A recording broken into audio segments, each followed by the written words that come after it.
been regularly watching me recently, you will know that I am actually a pumpkin down. She's gone, well, she's rotted and she's now in pumpkin heaven. So I've replaced her with a tiny little pumpkin. I think it's called a good, but I need to get a new bigger pumpkin. But we're going to go back to the pumpkin patch this week, so hopefully I'll get a new one. But yeah, she didn't fare very well compared to these two. These two are like storming on, they're doing really well. Hi everyone, I hope you are well. So today I have just been and had my first Vbac clinic consultant appointment. No, first Vbac appointment with the midwife. My consultant appointment, which I think is with the surgeon, is next week, so I'll update you again next week. So I just kind of wanted to have like a chatty update on how that went, and also I get quite a few questions from other mums talking about Vbacs and stuff and just discussing it, and I just kind of thought it'd be an interesting video to talk about so you know what to expect from your first appointment. I know it can be different for like every hospital and stuff, but I just thought it was quite a good idea to discuss it just so you know what to expect. So it was really good actually. It was way better than I thought it would be. I've been excited for my first Vbac appointment because I have been really concentrating on being positive about this birth and being excited about this birth. I'm really excited for this birth actually.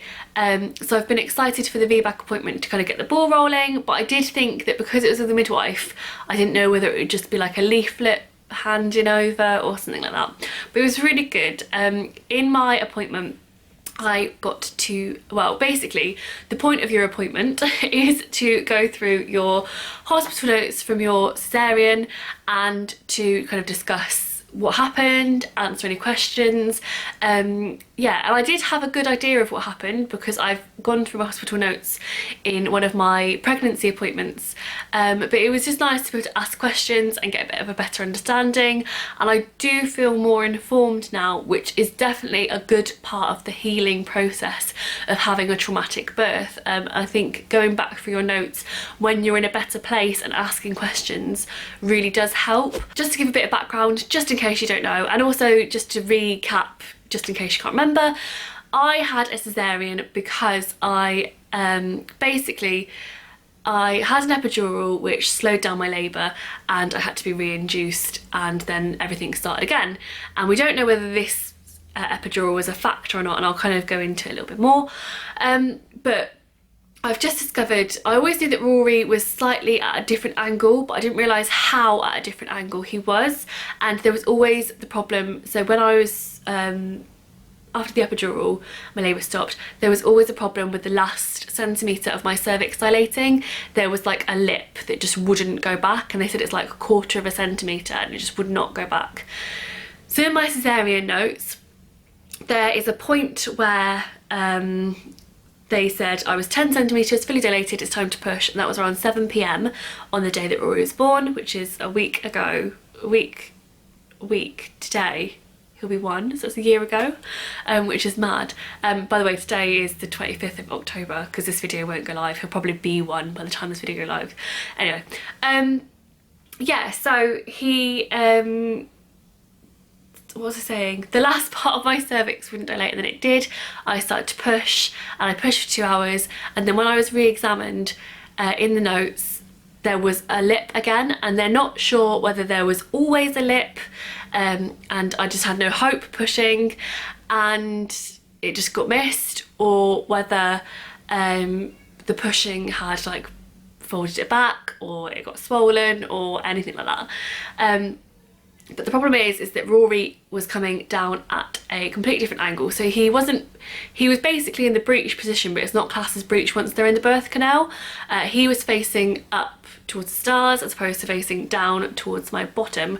And he should be facing down, and he should be slightly chin down. So there's like a nice part of the head where your cervix will happily dilate around it and the baby will come out. Rory managed to get all the way around the wrong way around, which I think is called an OP or an OH delivery. I think it's called OP. So he's facing the wrong way, and he was delivering this part of his head. So it's quite a hard part for your body to adjust to. So they don't know whether that would have always happened and that's where that labour was going, or whether that happened because I had to have re-induced drugs, so my labour wasn't naturally doing what it wanted to do, if that makes sense. So obviously nature knows what to do, and if you artificially get involved somewhere, then you're going to either speed up or slow down that process.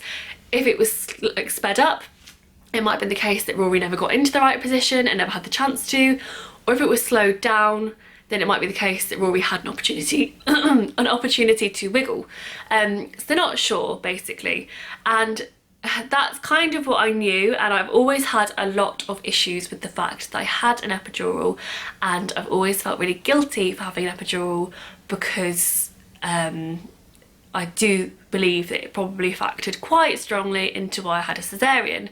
And that isn't to scaremonger anybody. Epidurals are a great thing, and at that time that is exactly what I needed to do. I absolutely had to have an epidural because I was in so much pain in labour. The plan is this time round to obviously attempt to avoid the epidural, but if it's really easy for me to be like, I'm not having an epidural, but in that time it might be exactly what I need to do again, and that's okay. It was really good just to get that clarity and to go through the notes like step by step and ask questions as and when I needed to. And I think that that probably does, it is a really big part of the healing process, I think, after a cesarean, because there are lots of questions that go through your head, like if I did this and that might not have happened, and da-da-da. So yeah, that was really nice. They also gave me a lot of confidence, because I am trying for vaginal birth, that they basically said they monitor you a lot closer, so if things start to pan out in the way, say I didn't have pain relief and I have an actual labour, and then they go to feel Rory, not Rory, the new baby, and she is the wrong way around in the birth canal, they'll know that's my body, it doesn't work, it doesn't like do what it needs to do, and I need to go for a cesarean, because that's exactly how that's going to plan out, basically. Which is quite nice, because with my first labour, they obviously, when you're a first time mum, they leave you for really long periods of time because things can change, and it ended up being a really long labour. So by the end of it I was quite tired, and that didn't help with the trauma side of it, because I was so out of it because I was so tired, that I just really struggled to deal with the fact that I was just really hazy, and meeting Rory, I wasn't in the best place to meet him for the first time because I was too tired and stuff. So they kind of said, you know, this time around, if we can see things are going that way, we'll just book you in for a cesarean. It'll be really calm, you won't be rushed down, because I was red lighted down. You won't be rushed down, you'll know what's going to happen. You know, you won't get overtired, we're not going to leave you for 3 hours later and see what happens, we're just going to put you straight in, which is really good, because even if I don't have a vaginal birth after this baby, I just want it to be a positive experience, really, as best as it can be, and that's my main kind of focus right now. So even if I'm having a cesarean, that situation is fine. I just want to be able, like, knowledge is power with it now, because I know what to expect. It will be okay, and I just want it to be like calm, basically. I'm not trying to put too much into it, like I don't really want to invest too much into having goals for my labour, because that's just where things go catastrophically wrong. But I do just really hope to just, for myself, really focus on staying calm and staying positive no matter what the outcome is. That's quite important, yeah. I would say that's probably the main thing. So that really helps. Also what helped is that there are some concerns at the moment over my placenta. I've got placenta previa, and that is caused because of my cesarean. So basically placenta previa is where your placenta sticks to the wall. I don't really understand that, actually, because I think they always stick to the wall. But it's stuck where I've got scar tissue inside, obviously. That's normally where your placenta would attach, but it's not favourable anymore for your placenta. Your placenta would rather stick to like a nice soft area, so it's attached underneath my scar tissue, so a little bit too low down compared to where it would normally attach.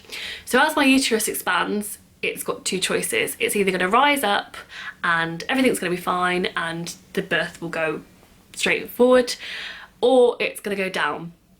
If it goes down, it's going to block the exit and I cannot have a cesarean. cannot have a natural birth, I have to have a cesarean, because if I went into labour naturally, that's going to cause internal bleeding, because obviously she's going to go into the placenta, which she wouldn't normally do.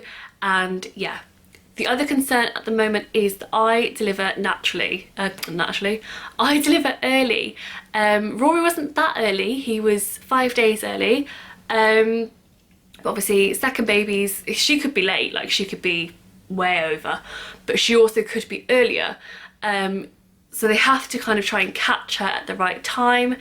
If I have to deliver before 39 weeks, which I will have to, because yeah, basically if my placenta goes underneath, I will have to have an elective cesarean, and it will have to be before 39 weeks. If that happens, she will have to have steroid injections, and they will have to assess when they think they want her to be born. There is a concern that she could be born at 36 weeks, which means that she will have to spend a little bit of time in intensive care, I think it is. Which is, I don't know, it's like a whole new thing to consider. Like, I'm not that worried about it, because I will just have to worry about it close to the time. But it's just another thing where, like, when you're trying to stay positive and stay in a really good mindset, it's a little bit of a worry. And also, again, it's a bit annoying that it's caused because I've had a cesarean. The one thing I will say to expect from your Vbac appointment is that they are going to go through all of the things that could go wrong, which is something that you're not used to. Obviously with first time mums, they don't really want to tell you the percentage of stillborns or the percentage of like maternal mortality, because that's just terrifying, but they are going to tell you with your Vbac, and that's not very nice. The one thing to consider, so they were saying at my hospital the Vbac success rate is 75% and the risk of it being a cesarean is 25%, which seems like quite high odds, but they were saying even with my first labour, the percentage risk was always going to be 80-20, so it's only 5% more risk now that I would have to have another cesarean. So that's one thing I will say. So when they're giving you these facts, I would ask for them. So like when they said stillborn, I can't remember the percentage because I just stopped listening because I didn't really want to hear it. I asked for the risk of it being a stillborn, even if it was my first baby and everything was fine. And they were pretty close odds. So I don't really know why they have to tell you, because, well, they just do, but yeah. Basically, they're not really that much higher than what they would normally be. You just don't know about them before, so it just seems a little bit scarier when it doesn't really have to be. So it's definitely worth asking about that. I've asked about hypnobirthing and I've asked about a water birth, because those were two things that I didn't really know whether... First of all, the hypnobirthing, I didn't really know the hospital's take on it and how supportive they would be, but one of the midwives actually runs hypnobirthing, so that's pretty good. So I'm going to go through that. And then I also didn't know what my chances are of having a water birth were, because I have to be really closely monitored this time round, because of obviously like making sure that she comes out well, and there's a risk of what's it called, uterus rupturing. Basically my scar could split, and they have to monitor the baby to understand whether that's going to happen, because the first signs of that happening would be her heart rate, because yeah, there's like, it changes her environment quite a lot. So I didn't know whether they would let me have a water birth, seeing as I have to be monitored quite closely, but they did say that they would be really supportive of that, especially because in my first birth the water was what kept me really calm, and that is kind of the main goal with this birth, is to just stay as calm as possible at all times. So to have a water birth, they were fine about it, but there has to be small consultant appointments around it, just basically to make sure that on the day they need to try and keep the water free, and they need to try and keep there's like a way of monitoring where you have to walk around, they need to try and keep that free. But I want them to keep the walk around monitoring free anyway, because sitting down for me really slowed things down, whilst obviously my goal is to get things going as much as possible in the hope to deliver naturally. So I do need to be mobile, really. So yeah, so that's kind of an update on my situation, and I guess what to expect. I would just say it's much more informative and interesting and worthwhile than I thought it would be, and I just think going through your notes is so therapeutic if you've been through a cesarean. A lot of people that have delivered naturally, I don't know, it's really hard for me to say, because some people that have had cesareans are fine about it, but I know a lot of people that have had cesareans or traumatic births regardless, or birth, you do walk away with a lot of things that you wonder, like, what the fuck went down? Like, what even happened in there? So, yeah, it's definitely worthwhile just to read your notes. It really, really helps, and I found it just quite, yeah, like I said, really therapeutic. And it is nice to know that I can kind of make peace now with the fact that the epidural is a big factor, I think, in why I had a cesarean, and that has been something that I felt guilty about for a year now, and it is now my like, for me to kind of concentrate on making peace with that situation, really. So yeah, I don't know how I'm going to do that, but I'm going to have to try. But I think having a VBAC as well is really therapeutic for me to get over my cesarean, because it's like a second opportunity to try and just see what happens and see if I can manage, and yeah, just really good. Also, one thing that I think is really informative is, and again I get a lot of questions about, is lots of people just think, shall I just have an elective cesarean? I get why, like, there's a control thing there. You just want to have as much control over your labour as possible. Obviously anything that's out of your control is quite hard to digest, and labour is out of your control regardless of whether you've got no implications whatsoever. So yeah, lots of people do think I'll have an elective cesarean. It was really nice to have the reassurance, because I've always worried that maybe I'm being a bit of a martyr and only trying for a VBAC because I have that, like, in my head I want to, it's like that initiation. Like, I've always felt really robbed of a natural delivery, and like I didn't do what I was supposed to do, which is ridiculous, and I can't get over that, but I know it's stupid. And I always felt like, was I just putting myself through a VBAC to give myself a pat on the back and to deal with that in my own head? And maybe an elective cesarean was the best thing to do for me and this baby. But for them to say, you know, having major surgery by choice isn't the best thing to do. It's much safer to have a natural delivery, as best as you can. That was really nice, like, just to give me like a bit of a cheer and a bit of motivation that I am doing the right thing, and my focuses are positive, because I have always worried, you know, I'm just doing it because I feel like like, you know, just for myself, when actually it might not be safe, but it is safe. So yeah, this video is a real ramble, and I knew it would be, but I just kind of wanted to update you all on the situation, because I do get a lot of questions, and let you know what to expect, really. But I hope you enjoyed it. There's going to be so much more VBAC stuff on the way. I also do feel like, can I really talk about VBACs if I might have to have an elective cesarean? But still, I think it'd be helpful. Like, I'm going to go out in a minute and get like some hypnobirthing stuff, and I'm going to do videos about trying to stay positive about labour second time round when you know it's horrendous. And yeah, basically lots of stuff like that about staying positive about it, keep you updated on the pregnancy and where we're at. Yeah, so stay tuned. If you don't subscribe to my channel already, then you definitely should. I plan to upload videos every Monday, Wednesday and Friday, and they are going to be kind of motherhood, helpful motherhood. I'm still trying to find like my place, really, but yeah, just stay tuned for what's coming up. I'm sure it'll be great. And I hope you enjoyed this video, and I will see you in the next one. Bye!